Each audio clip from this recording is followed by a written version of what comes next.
Assalamualaikum warahmatullahi wabarakatuh. Selamat siang, selamat ketemu lagi dengan DMC Creativity. Hari ini kita kedatangan tamu yang sangat istimewa tentunya.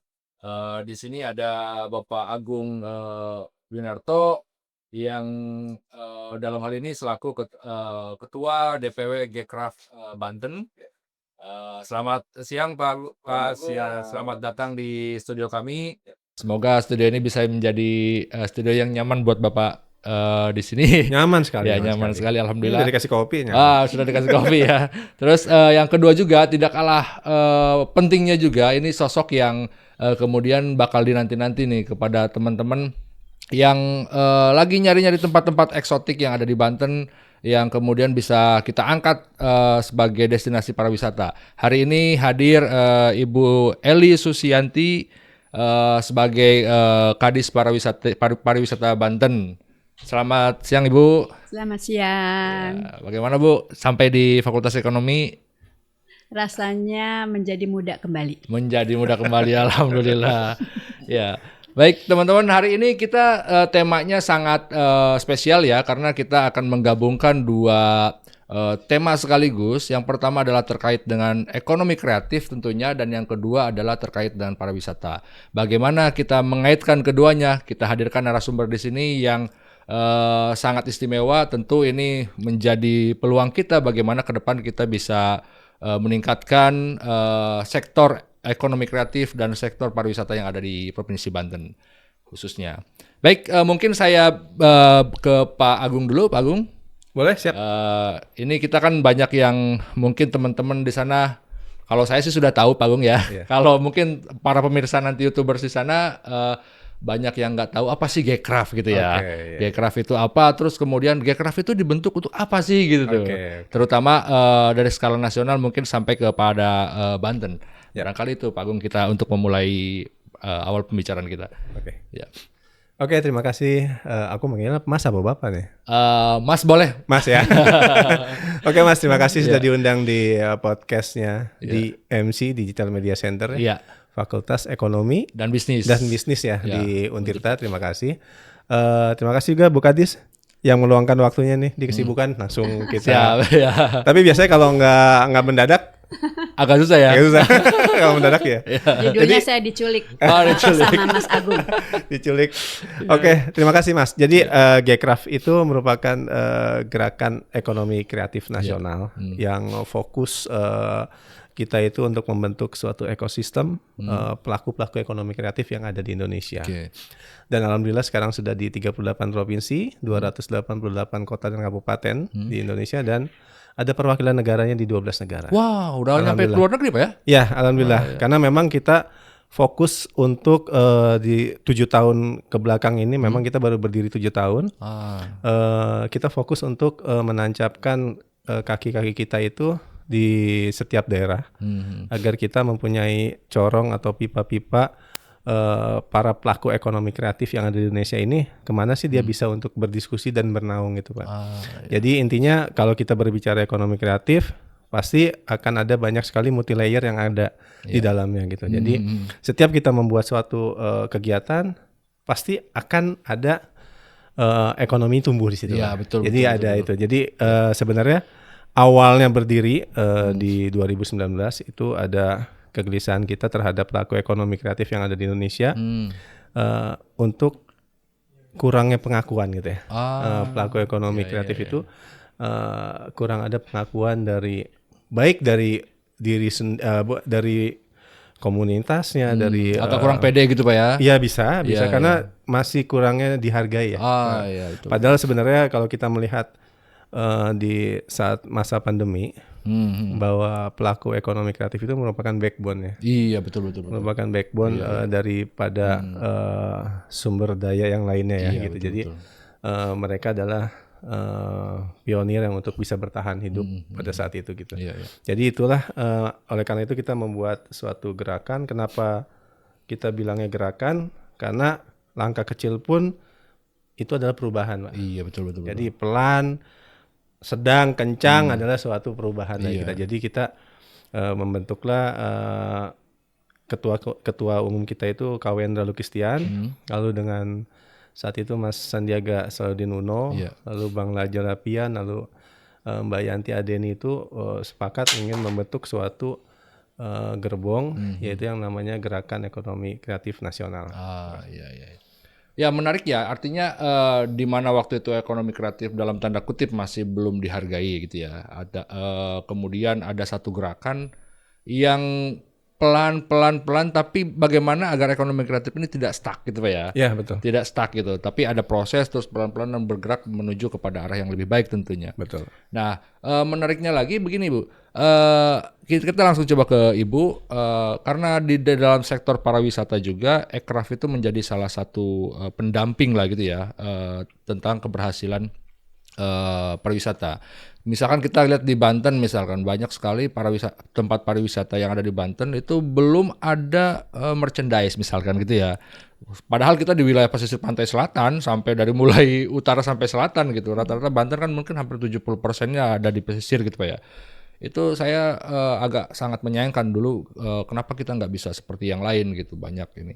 Nah tentu dalam subsektor ekonomi kreatif tadi ada kriya gitu Pak ya, ada kemudian fashion gitu kan, ada seni pertunjukan juga, musik dan segala macamnya gitu.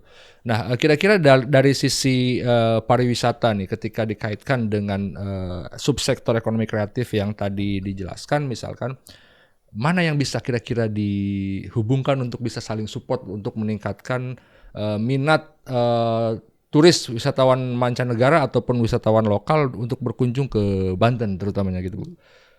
Oke, baik, terima kasih Mas. Jadi pariwisata tidak bisa berdiri sendiri. Betul. Tapi pariwisata bisa menggerakkan sektor-sektor lain. Ya. Ketika pariwisata maju, maka ada banyak sektor yang bisa juga turut maju. Betul. Transportasi, akomodasi, kuliner, kriya, termasuk di dalamnya adalah bagian Ekraf. 17 subsektor Ekraf itu menjadi bagian yang tidak terpisahkan dari pariwisata. Saat ini memang kalau di Banten dari 17 subsektor Ekraf itu yang paling menonjol ada 3. Kriya, kemudian fashion dan kuliner. Dan kita punya ciri khas tersendiri sebetulnya dari ketiga bidang tersebut. Bagaimana kuliner kita tidak kalah bersaing dengan daerah-daerah lain.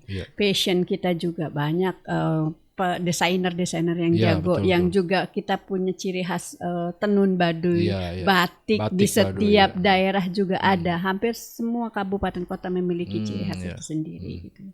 Terus kemudian kriya juga luar biasa gitu ya di Banten ini. Ada gerabah Bu ya. Ada gerabah, ada kerajinan dari eceng gondok, semua sudah ada di Banten. Tinggal tadi bahwa untuk dapat kita maju di pariwisata itu memang ada 3. Ya minimal ada 3A dan 1P sebetulnya ya. Apa tuh Bu? Ada attraction ya, bagaimana kita menjadikan wisatawan itu bukan hanya melihat destinasi tapi juga memberikan experimentalism lah ya, mereka pulang dengan membawa kenangan yang indah. Bagaimana kita menyajikan budaya-budaya kita, kemudian amenitas, keamanan, kenyamanan, kemudian aksesibilitas, bagaimana wisatawan tuh dibuat mudah untuk nyaman mencapai gitu ya. satu destinasi betul. gitu.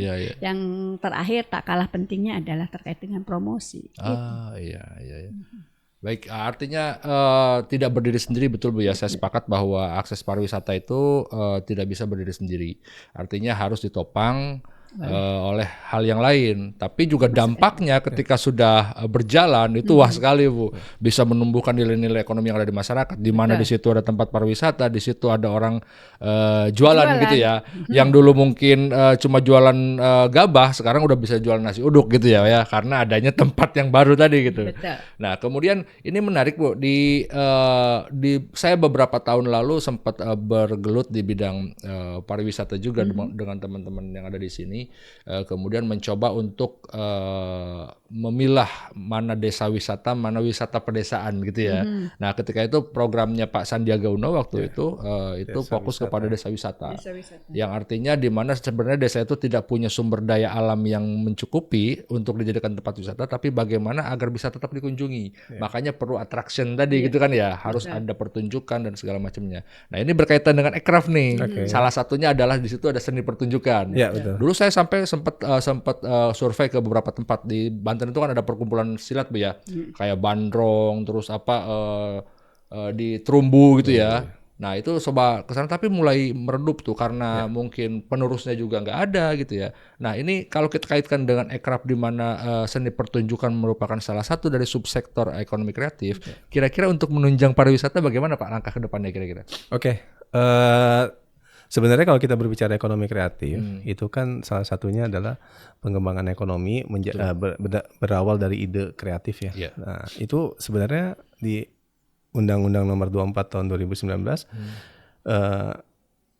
sumber utamanya adalah warisan budaya, Mas.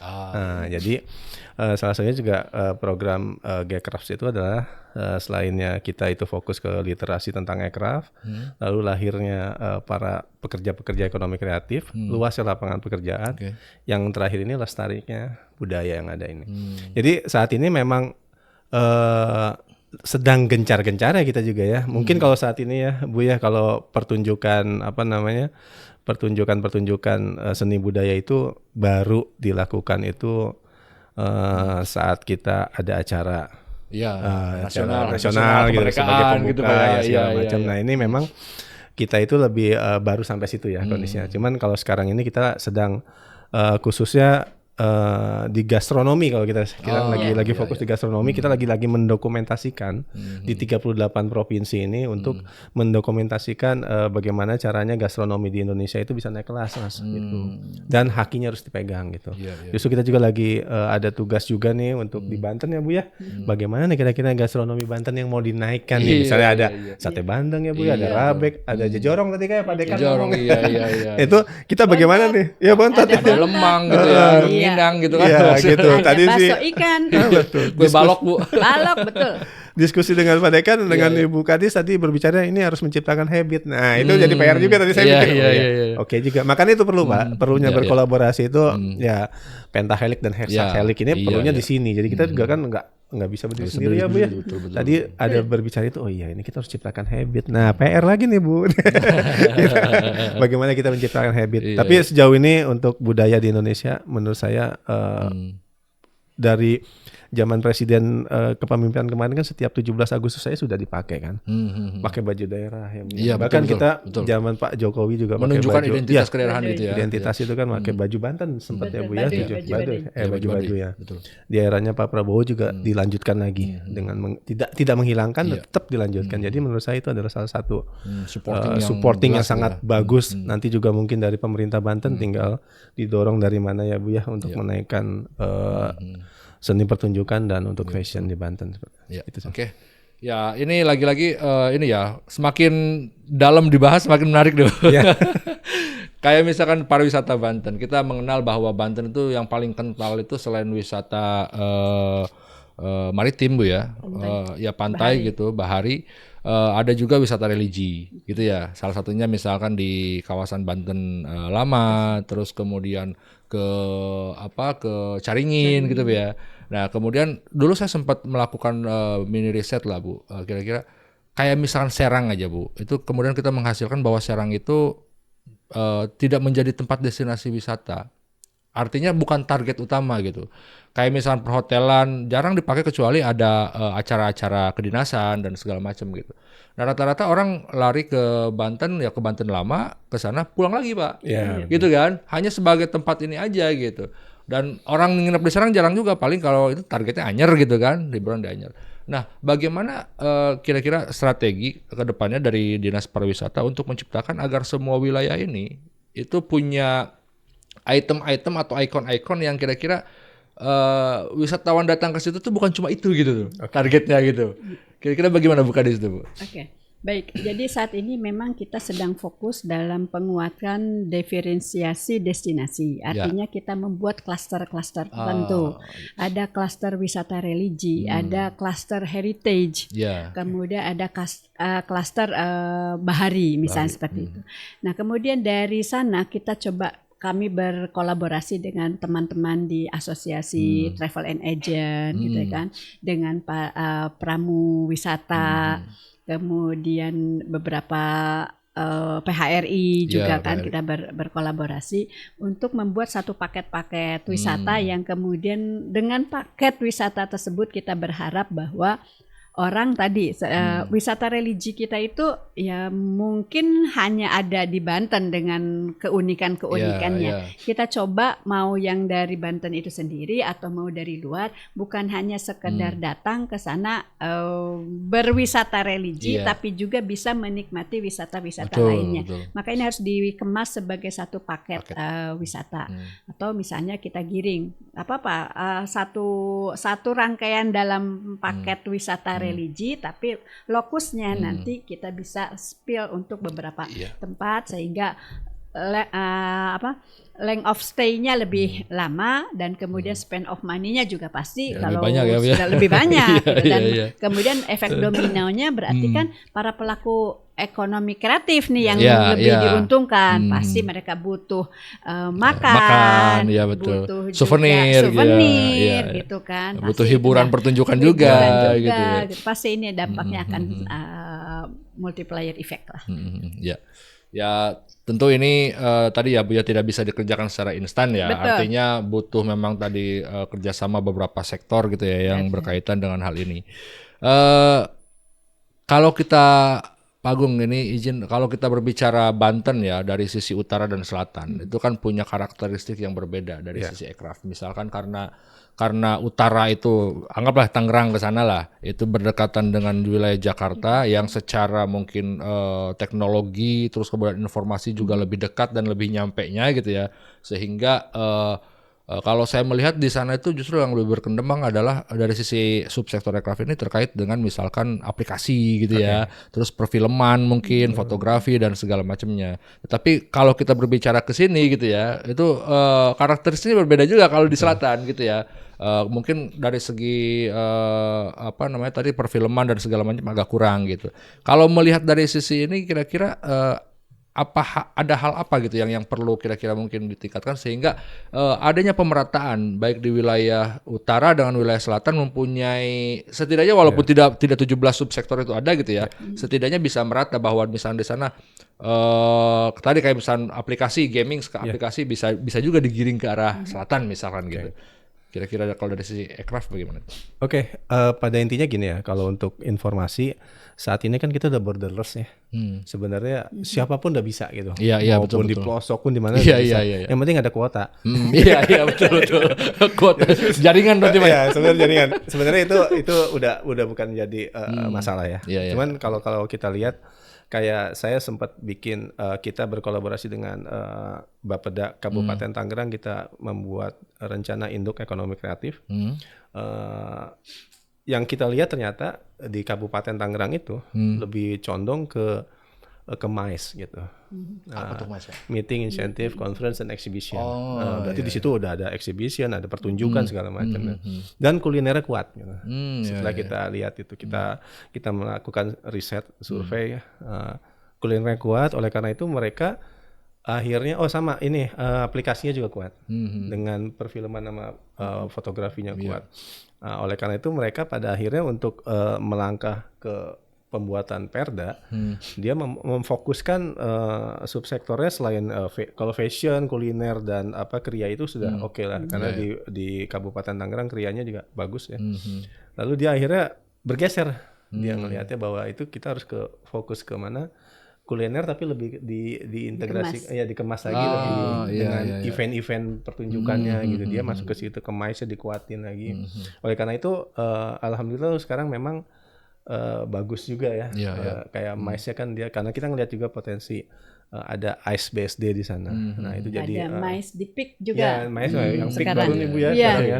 Itu makin bagus dan ya mungkin sumbangsi kita salah satunya adalah literasi untuk aircraft-nya kita ke situ ya untuk memberikan masukan-masukannya, dan akhirnya dia concern di situ. Mungkin kalau kita lihat demografi, geografi itu emang berpengaruh untuk perkembangan aircraft gitu. Jadi mungkin karena kalau informasi bisa diterima, tapi kan untuk berdekatan dengan kayak Tangsel dengan Jakarta itu bersebelahan sekali ya kabupaten itu semua. Apalagi Serpong sekarang walaupun keretanya menuju Rangkas Bitung, tapi berhentinya banyaknya di Serpong nih terakhir. Iya, kesininya kosong ya. Kosong. Saya angker juga masalahnya. Berdesakan dari Jakarta sampai Serpong kosong. Kosong ya. Dan hebatnya lagi nih sekarang juga BSD ngambil celah di situ dengan membuat stasiun baru kan, di Jatake itu. Iya, Jatake ya. Tapi jangan salah juga. Jadi sekarang sudah agak bergeser sebetulnya. Banten Barat dan Banten Selatan juga bukan fokus di 3 subsektor tadi. Anak-anak muda sekarang di Serang, Cilegon, kemudian Rangkas, Pandeglang juga sudah mulai bergeser kepada subsektor yang lain. Seperti Mobile Legend itu peminatnya luar biasa di Banten ini. Jadi kita di pemerintah Banten juga dalam hal ini Dinas Pariwisata mencoba memberikan ruang kepada teman-teman ini untuk menjadi wadah ekspresinya mereka dengan mengadakan beberapa event termasuk perlombaan. Jadi tahun ini tuh kita akan coba menggiring event perlombaan terkait dengan yang pertama adalah fotografi. Iya, kemudian ada pembuatan video, kemudian Mobile Legend itu juga sebagai salah satu bentuk apresiasi kita kepada subsektor yang lain gitu ya. Terus kemudian ada musik itu, band anak-anak kita sasarannya memang generasi muda, Gen Z yang kita coba rangkul bahwa mereka diberikan ruang untuk ekspresi dan memang biasanya ide dan inovasi mereka juga luar biasa. Luar biasa betul Bu ya. Ya artinya ini apa ya, menjadikan semuanya jadi lebih hidup Bu ya. Betul. Gitu. Jadi karena tadi ada support dari mana-mana. Terus kemudian memang generasi Gen Z sekarang itu menurut saya lebih inovatif, lebih terbuka dan mereka sebenarnya menunggu gitu ya. Tapi ketika kemudian dari pemerintahnya juga mensupporting itu, saya pikir itu udah kombinasi yang sangat luar biasa gitu. Karena kalau kita lihat para pelaku ekonomi kreatif itu hanya diberikan ruang aja sebenarnya. Udah seneng ya? Ya dia udah dikasih ruang aja, ayo silakan kan, udah dia seneng, berkreasi aja. Biarkan dia berkreasi sendirinya gitu ya. Makanya kayak Bu Kadis juga tadi, saya ikut rapat dengan Bu Kadis, saya suka juga kata Bu Kadis, kita sudah berpartner dengan IO nih, biarin IO yang berinovasi, nanti baru dari pemerintah yang akan. Nipis-tipis ya Bu ya. Jadi kita arahkan. Ya tinggal dimanis-manisin dan diarahkan gitu. Dan kalau saya mendengar sekilas perbincangan dari awal sampai detik ini Bu ya, ini kami di Fakultas Ekonomi ini sebenarnya nggak jauh beda dengan Bapak Ibu untuk ke depan kayak gimana. Nampaknya mungkin kita nanti bisa collab betul. Tadi ya kita bisa collab terkait dengan event organisasi. Kita juga ada ini Pak, namanya sekedar informasi, kita ada namanya Eco Festival. Eco Festival itu baru ekonomi festival gitu Bu ya. Jadi Eco Festival, Eco Fest baru deadline 1 tahun. Ini rencana di Juli Agustus ada lagi. Itu juga ada event-event perlombaan juga Bu, Mobile Legend. Iya, ada juga. Karena anak sekarang kalau Mobile Legend ngomongnya apa Bu? ML. Dulu persepsinya beda Pak ya. Sekarang udah beda itu. Salah satu pergeseran dulu. Iya. Dulu persepsinya kalau ada yang cerita begitu beda. Maaf ya, berbeda generasi. Iya. Aduh, saya apaan ya saya ini. Iya. Ya, jangankan anak mahasiswa Pak. Anak saya di rumah Pak. Iya. Adik lagi ngapain? Main ML Pak. Kalau nggak Roblox gitu ya. Betul. Artinya memang dengan kemudahan informasi, teknologi dan segala macam itu memudahkan semuanya untuk berinovasi. Tinggal tadi betul fasilitasi diberikan ruang gitu. Mereka itu. Gitu ya. Nah, ini Ecofest juga sama Pak gitu Pak. Ada lomba biliar juga Pak. Kita kerjasama dengan salah satu tempat biliar. Alhamdulillah tempatnya gratis. Kita adakan open juga. Nah, ke depan kita mau bikin IO juga Pak. Traveling juga kita kan. Nah ini harus collab kita. Iya. Jadi ide-ide alhamdulillah ide-ide yang ada di Untirta ini terutama di Fakultas Ekonomi itu sudah mulai keluar Pak semuanya. Insya Allah kita nanti bisa berkolaborasi. Oke, Bu Kadis, ini kita kan banyak ya tempat pariwisata terutama di wilayah pesisir itu kan selain jernih gitu ya, terus kemudian alamnya juga menurut saya tidak kalah jauh dengan Bali ya. Cuma karena budaya kita aja yang tidak terlalu timbul gitu kan, itu yang membedakan dengan Bali. Tapi kalau dari sisi pantainya saya pikir nggak jauh, nggak kalah jauh dengan Bali gitu. Tetapi kemudian ada kekhawatiran dari sisi keselamatan. Kita tahu bahwa ada balawista gitu ya, balawisata gitu. Nah sejauh ini dari Dinas Kepariwisataan ini, Dinas Pariwisata Provinsi Banten terkait dengan keselamatan para pengunjung, terutama di wilayah pesisir yang liburan ke pantai-pantai dan segala macamnya. Dan satu lagi, bagaimana terkait dengan aturan tiketing, Bu? Iya, kadang-kadang kan suka serampangan, Pak ya. Ada yang dulu kita pernah berbicara, ada yang viral sempat viral di wilayah tertentu, masuk aja sekian misalkan, belum gelar tikar sekian gitu ya. Tambah lagi pas makan sampai jutaan gitu. Bahkan itu bisa mencoreng, bukan bisa mencoreng, bahkan mencoreng gitu. Mencoreng pariwisata Banten. Sikap dari Dinas Pariwisata dalam hal ini mewakili pemerintah terkait dengan hal itu bagaimana kira-kira, Bu, untuk kedepannya? Oke, baik. Yang pertama terkait dengan keamanan dan keselamatan wisatawan ya. Iya. Saat ini kita memang bekerja sama dengan Balawista. Ada sekitar 250 orang yang tergabung dalam komunitas Balawista yang sudah bersertifikat. Yang ini menjadi kemudian andalan kami untuk melakukan pengawasan terkait aktivitas yang berkaitan dengan tirta. Iya. Nah, ini sebetulnya sudah ada kewajiban dari pemerintah melalui Permenpar nomor 6 tahun 2025 bahwa setiap pengelola wisata tirta wajib memiliki, bukan balawista sebetulnya, memiliki staf-staf yang memang disertifikasi terkait dengan keselamatan gitu. Okay. Itu sudah ada kewajibannya. Jadi ketika itu tidak dilaksanakan, artinya ada sanksi, sanksi yang bisa kita kenakan gitu ya.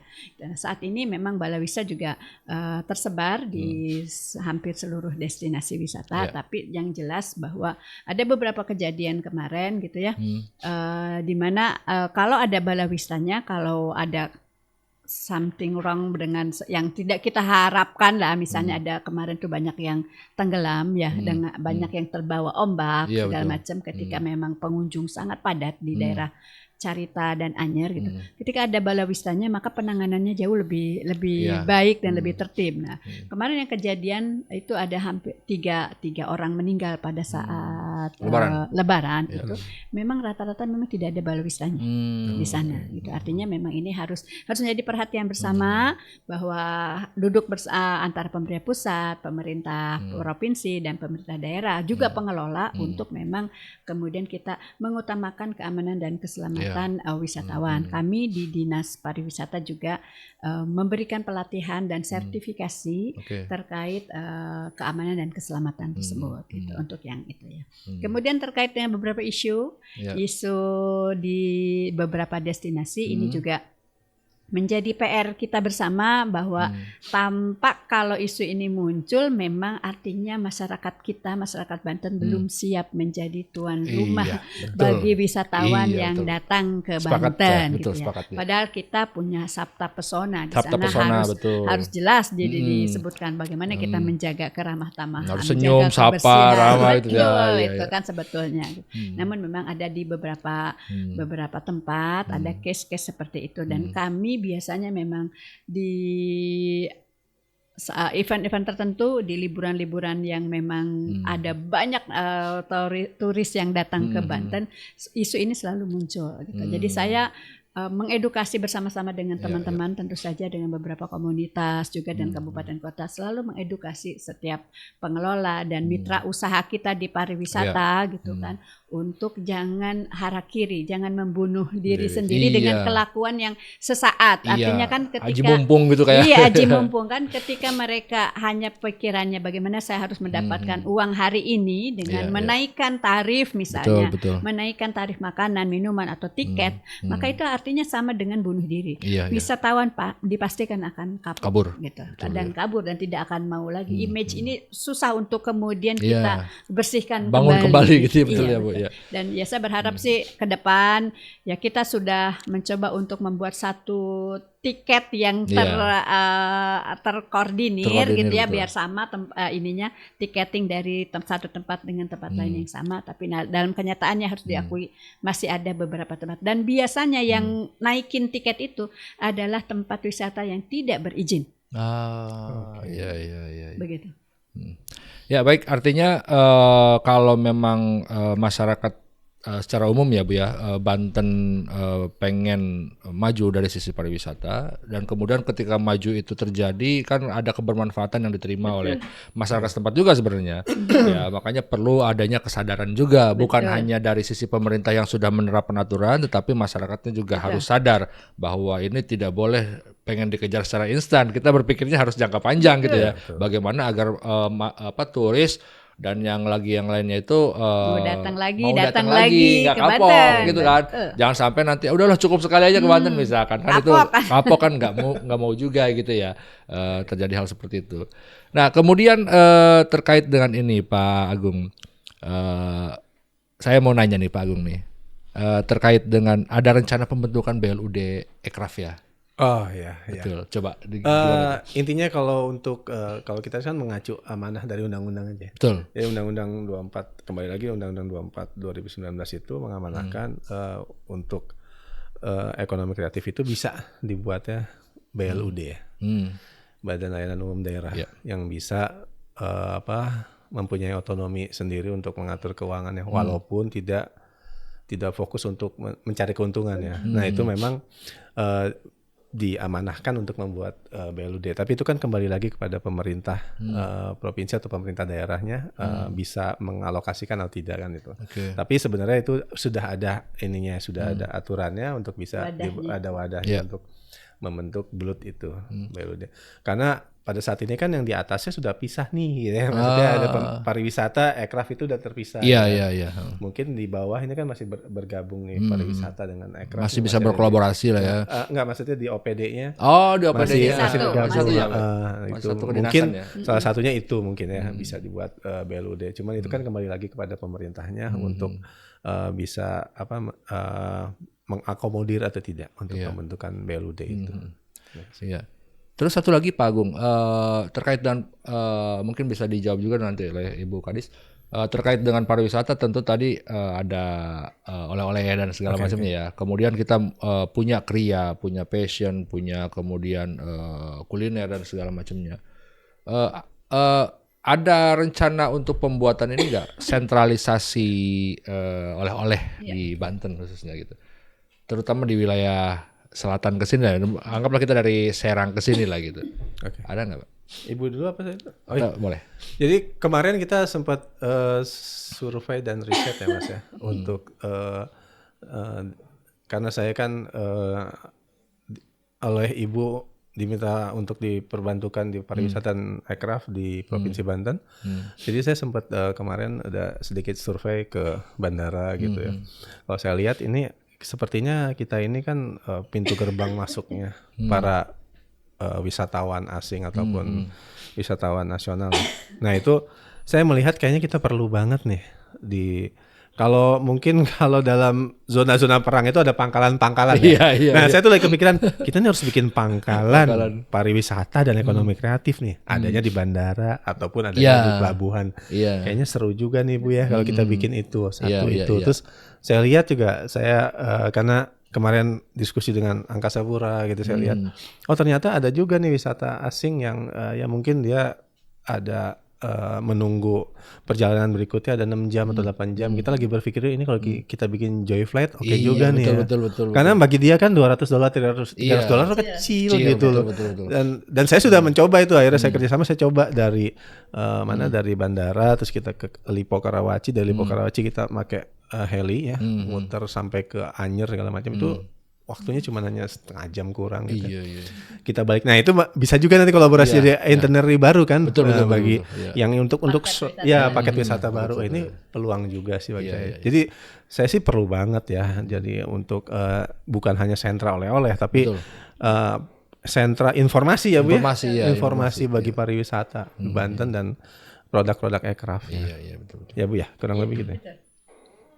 Mau ditambahkan kira-kira Bu? Ya, setuju dengan apa yang disampaikan oleh Mas Agung. Kita punya bandara, kita punya penyeberangan Merak yang bisa kita manfaatkan sebagai wadah hub Ya, kreatif hub lah di sana gitu ya. prosesnya sedang kita coba lakukan sampai saat ini. Tapi jangan lupa juga kita sudah punya plot yang ada dekat daerah KP3B itu sudah amat sangat bisa kita manfaatkan sebagai hub sementara.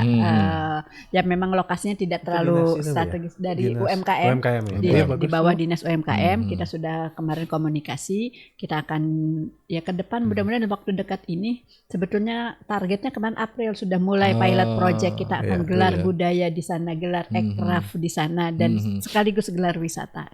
Jadi memang kita harus punya wadah-wadah seperti itu. Ya. Nah, ini ada hal yang menarik Bu terkait dengan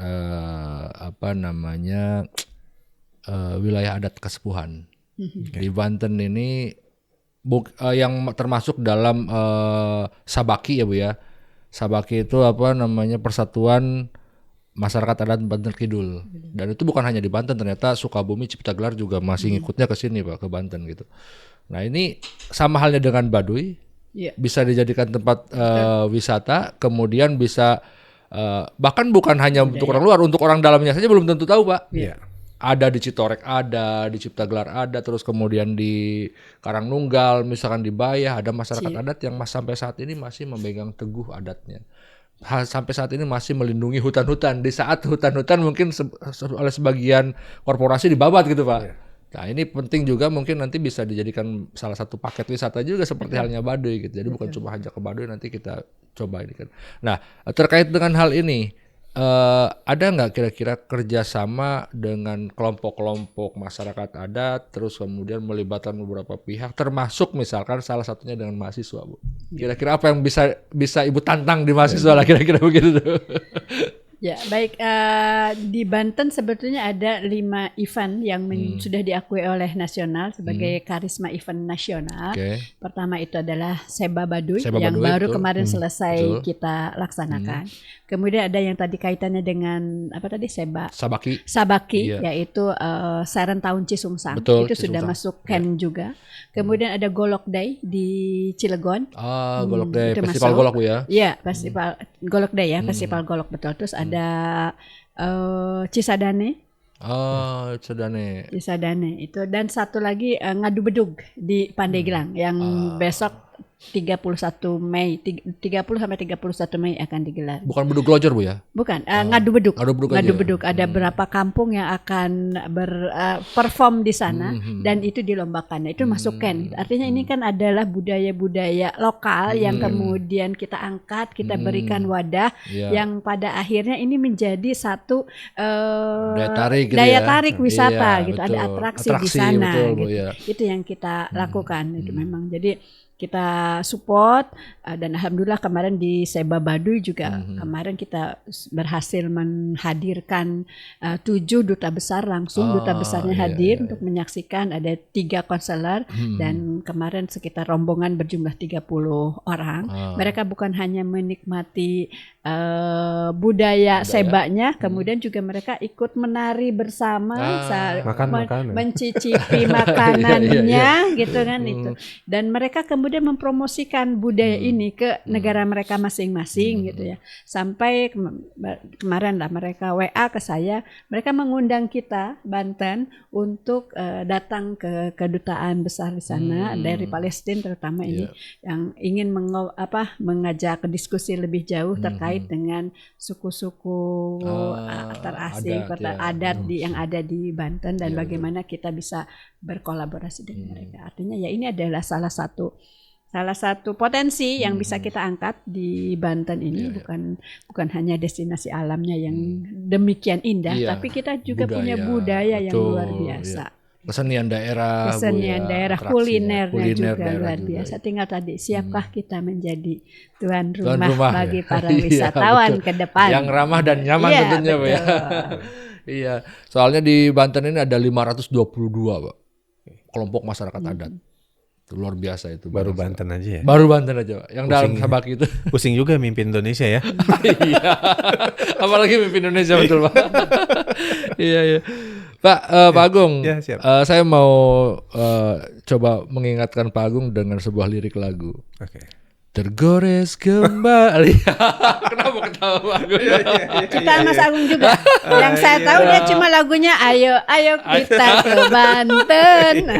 Jadi tergores kembali ya. Ya pasti nggak bakal lupa lah kalau gitu ya. Iya. Nah, dari sisi itu Mas Agung, kan Mas Agung dulu sempat aktif ya, mungkin sampai sekarang aktif di dunia musik ya. Punya band nasional di era 2000-an ya. Tua ya. Mungkin saya masih SMP kali ya waktu itu. Tapi salah satu lagu yang mungkin saya favoritin waktu itu Mas Agung, Luka ya dari Shifter gitu. Apalagi patah hati lagi itu. Apalagi patah hati itu lebih dalam lagi. Nah, menanggapi hal ini selaku pelaku industri di bidang musik ketika itu dan mungkin sekarang ya, itu bisa dikomparasikan atau dibandingkan. Kira-kira apa sih tantangan yang harus kemudian dipersiapkan oleh generasi Z sekarang gitu, atau misalkan sekelas anak muda dan mahasiswa yang sekarang guna menangkap peluang dari sisi aircraft musik ini, Pak? Suruh tes dulu nyanyinya. Boleh. Takut khawatir itu hoax. Ya hoax. Emang hoax. Kalau saya bukan penyanyi karena saya songwriter. BNSP-nya juga songwriter, Bu. Tapi gitaris kan? Ya, gitaris. Tapi kalau saya cari gali-gali nih gitaris plus vokalis lah. Pasti bisa nyanyi ya. Iya, nggak fals-fals dikit lah Bu intinya. Jadi sebenarnya kalau yang sekarang, alhamdulillah ya saya ada di beberapa generasi nih ya untuk di era-era musik ya. Cuman sebenarnya siklus musik itu aja sebenarnya. Musik itu mungkin musik yang sekarang dibilang musik senja sepertinya ya, lagu-lagu saat ini kan anak-anak Nadine Hamijah segala macam itu sebenarnya zaman dulu juga udah ada. Cuman beda aransemennya aja, terus beda juga literasi atau referensinya saja. Jadi kalau sekarang harapan saya teman-teman ini harus cepat untuk punya ide langsung dibuat saja karena sekarang platformnya sudah sangat terbuka. Iya betul. Semakin mudah memang untuk mempromosikan, tapi tantangannya semakin sulit juga karena persaingannya lebih banyak juga. Lebih banyak juga. Kalau dulu kan saya masuk ke dunia industri rekaman, saya harus menawarkan ke label-label. Ditolak adalah beberapa label. Setelah itu kita recording aja memerlukan waktu 3 bulan. Betul, belum workshopnya ya kan. Diambilnya satu-satu lagi ya. Diambil satu-satu lagi, satu track gitu ya. Dan itu merupakan sidang ya. Kalau kita skripsi kayak kita di situ, kalau musisi di situ lah. Harus dengan pita 12 in gitu. Nah, kalau sekarang enggak, bawa laptop, bawa iPad, colok, plug in, selesai. Bisa bikin. Betul. Ya kayak sekarang nih dengan kamera ini, kita foto sekali bisa dilihat kan. Kalau dulu kan nggak kan Bu ya, cekrek nunggu dulu, di after dulu, masuk gitu. Dark room dulu gitu ya. Deg-degan jadi apa enggak. Belum kalau klise-nya kebakar. Waduh salah asanya nih, asa 100, asa 200 ya. Jadi terlalu gelap gitu. Iya, jadi bagi saya sekarang itu potensinya sangat terbuka, dipermudah dengan teknologi. Termasuk cipta lagu katanya sekarang udah bisa langsung AI. Iya, ada AI itu Bu. Udah bisa langsung cipta lagu ya. Iya, sangat Bu. Sekarang lagu saya yang itu pun udah banyak sekali jadi versi rocknya, versi diskonya dan lain-lain. Cuman memang bedanya AI itu lebih rapih ya. Kalau kita menciptakan sendiri pakai hati Bu. Gitu. Itu yang nggak bisa. Nggak pakai rasa. Nggak pakai rasa Bu. Itu rasanya karena alhamdulillah saya bikin lagu 20 tahun lagu itu memang bedanya Bu ya kalau di luar sama di Indonesia. Kalau di luar satu lagu itu meledak itu bisa dia selesai gitu ya. Udah royalti terus jalan. Kalau kita masalahnya satu lagu meledak ya udah gitu aja gitu, lagu dipakai-pakai juga kan makanya kemudian ada berusaha untuk melindungi hak itu ya di karena kemarin juga saya di Asosiasi Komposer Seluruh Indonesia juga memperjuangkan itu karena para pelaku ekonomi kreatif yang khususnya pencipta lagu itu banyak sekali tidak dihargai gitu. Karena itu kita dorong lah kemarin bahwa penyanyi yang menggunakan lagunya si songwriter itu harus izin gitu. Iya, apalagi untuk kebutuhan komersial lah gitu. Betul gitu. Akhirnya alhamdulillah itu juga sudah. Memang kemarin ada itunya, keputusannya ide dianggap 0. Oh iya, itu salah satunya itu kita. Itu kan pom bensin Bu, balik lagi 0. Iya, kita salah satu memperjuangkan itu. Yang Amsal Sitepu itu, alhamdulillah ketum kita mendorong dan alhamdulillah itu bisa selesai. Tetap semangat para komposer. Ya, komposer dan videografer nih. Videografer, Semua terus nih ya. semangat. Jadi ide itu Iya. harus dibayar. Harus dong, harus ada. Nggak ternilai. Ya nggak ternilai. Ya karena yang mahal memang ide, Bu. Ya. Kalau alat sih apapun bisa dibeli, tapi yang mahal tuh who's behind the gun-nya gitu Pak ya. Ya. Gitu. Intinya sekarang lebih terbuka lah Mas dibandingin zaman saya atau zaman Mas untuk berkarya. Saya dengar lagu itu di SMP itu. Iya. Lagi galau-galau itu. Lagu galau. Alhamdulillah juga ada lagu saya juga yang bisa kerjasama dengan Kementerian Iya, Kemenpar ya. Pariwisata. Betul Itu, saya Saya ada bunyi dong. ya. Satu itu aja satu bait ya, Pak ya. Kalinya kalau Boleh lah, satu baris cerita. Referennya? Refnya Pak. Oke. Saya Yo musiknya. ayo di Indonesia saja. Indonesia aman untuk dikunjungi untuk everybody. Gitu. Oke. Saya lagi nawarin ke Bu Kadis. Bu, Approve berarti sebagai penyanyi dan komposer. Bu langsung di kunci untuk bikin lagu pariwisata Banten. Ya. Iya, ada lagunya Ayo Ayo ke Banten. Ya. Itu sudah jadi lagunya. Saya pengen lagu kita. itu sebenarnya mau Bu di recycle aja Bu di Banten saja gitu. Karena pada saat itu kan saya menciptakan lagu itu karena lagi zaman Covid kan. Nah, akhirnya di alignment dengan Kementerian Pariwisata kita pakai hashtag-nya ya, tapi di Indonesia aja gitu. Kalau saya di Indonesia saja, oh ya nggak apa-apa gitu. Memang bersaingnya saya agak ini sih Bu, agak ketat juga berat ya. nih karena satu lagu yang dibuat oleh Kemenpar itu yang menyanyikannya Sandi Sandoro gitu. Oh iya. Tapi alhamdulillah tuh lagu itu dijadikan salah satu diperlombakan juga Bu di video musik kreatif Indonesia untuk setiap destinasi wisata. Ya alhamdulillah lagu yang itu malah banyak menjadi background di. Termasuk videonya Dispar untuk yang media promosi itu kita pakai lagunya Mas Agung yang Ayo Ayo ke Banten. Iya. Gitu. Dan saya selalu berkolaborasi dengan teman-teman PHRI. Kalau saya nggak tahu kalau saya lagi nggak di hotel situ ya. Tapi setiap saya ada di satu hotel saya minta di Banten. Tolong dong kalau lagi breakfast gitu atau diputar apa. gitu Lagunya ya. itu saya Iya bilang gitu. betul. Terima kasih Bu Kadis. Artinya Bu kalau misalnya itu dikerjasama dengan PHRI segala macam, anggaplah sebagai kewajiban yang tidak tertulis lah misalkan gitu ya di hotel-hotel saat breakfast atau apa dimunculkan di setel lagu-lagu karya orang Banten misalnya, apalagi yang tentang kedaerahan mengangkat wisata Banten dan Gitu segala macam. Saya juga punya temen yang bikin ya lirik AI gitulah gitu, tapi bagus karyanya Bu gitu, tentang wisata di selatan gitu ya, Sawarna dan segala macam.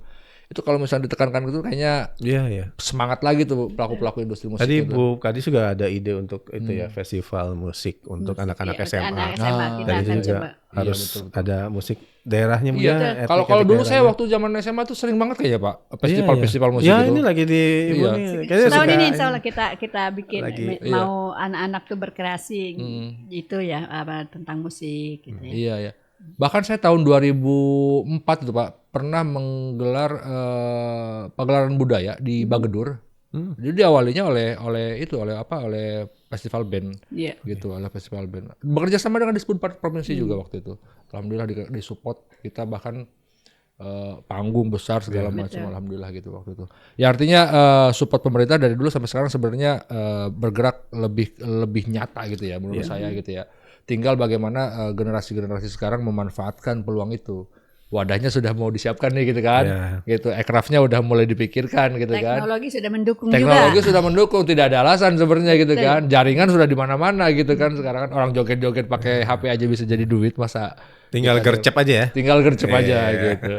Oke, barangkali ini sebagai closing dari masing-masing narasumber kita di hari ini, kira-kira Pak Agung, pesan Pak Agung sebagai Ketua Ggraf Provinsi Banten dalam hal ini kepada generasi muda, kira-kira harus ngapain biar mereka tidak tergilas oleh waktu dan tergilas oleh era globalisasi yang semakin pesat gitu. Ya, intinya bagi diri saya sendiri juga bahwa terus untuk kawan-kawan mahasiswa di Untirta ya, intinya saat ini kita ini lagi shifting nih dari sumber daya ekstraktif ke sumber daya ekonomi kreatif. Karena bukan kita tidak perlu sumber daya ekstraktif, tapi kita harus sudah mulai bergeser nih, shifting untuk menggunakan ide dan akal pikiran kita gitu. Jadi jangan pernah berhenti untuk berkarya, karena kita akan menjadi tulang punggung bagi diri kita sendiri dan menjadi ekonomi kreatif itu menjadi masa depan Indonesia. Oke. Baik, terima kasih Pak Agung. Sekarang dari Ibu selaku Kadis Pariwisata Provinsi Banten, apa kira-kira yang mau disampaikan kepada para pemirsa DMC terkait dengan pariwisata di Banten? Baik, para pemirsa DMC yang budiman, terutama untuk anak-anak mudanya, yuk kita mengambil bagian peran aktif untuk memajukan pariwisata di Banten. Begitu banyak pesona Banten dan Banten tidak akan pernah kehabisan pesona pariwisatanya. Tanggung jawab kita semua untuk menjadikan sektor pariwisata menjadi roda penggerak perekonomian di Banten. Wisata ke Banten aja. Mantap. Oke.